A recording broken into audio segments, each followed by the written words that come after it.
मैं डॉक्टर हर्षवर्धन सिंह भारतीय संविधान और राजनीतिक व्यवस्था की कक्षा में आपका स्वागत करता हूं। मित्रों, इससे पहले हमने अविश्वास प्रस्ताव पढ़ा था।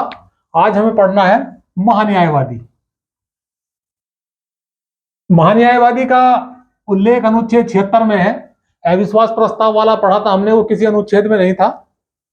उससे पहले मंत्री परिषद पढ़ा था, 74-75 अनुच्छेद में वो भी था, पर एक ऐसा अविश्वास प्रस्ताव भी था जो किसी भी अनुच्छेद में नहीं है। महान्यायवादी अनुच्छेद 76 बहुत इंपॉर्टेंट, बहुत पूछा जाता है। महान्यायवादी का अनुच्छेद ही पूछा जाता है अक्सर। महान्यायवादी की नियुक्ति कौन करेगा? राष्ट्रपति। राष्ट्रपति महान्यायवादी की नियुक्ति करता है। किसे बनाएगा महान्यायवादी?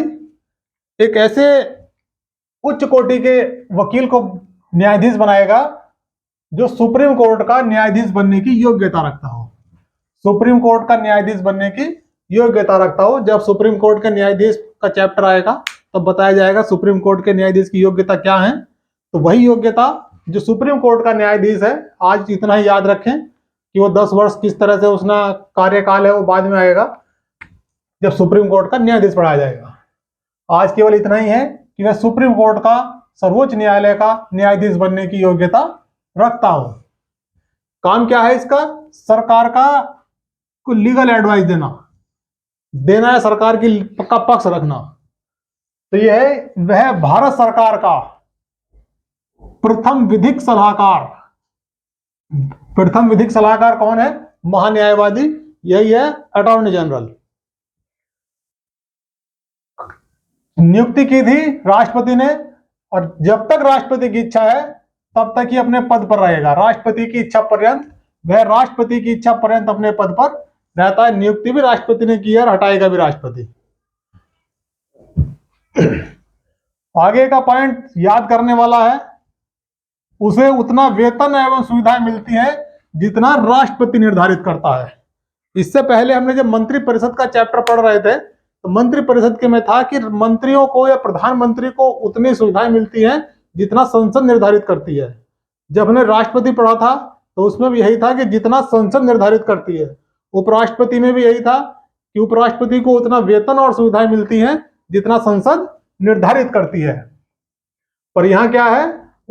महान्यायवादी को उतना वेतन और सुविधाएं मिलती हैं जितना राष्ट्रपति निर्धारित करता है। खास चीज और आगे, सरकार का विधिक सलाहकार है, यह हम देख चुके हैं।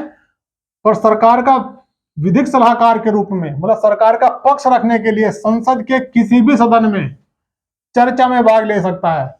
संसद में चर्चा में वही लोग भाग लेते हैं जो संसद के सदस्य हैं। जो संसद के किसी भी सदन का सदस्य नहीं है वो चर्चा में भाग नहीं ले सकता। परंतु ये जो महान्यायवादी है, अटॉर्नी जनरल है, जिसका उल्लेख अनुच्छेद 76 में है, ये संसद का सदस्य नहीं है, फिर भी संसद के कार्यवाहियों में, संसद की चर्चा में भाग लेने का इसे अधिकार है।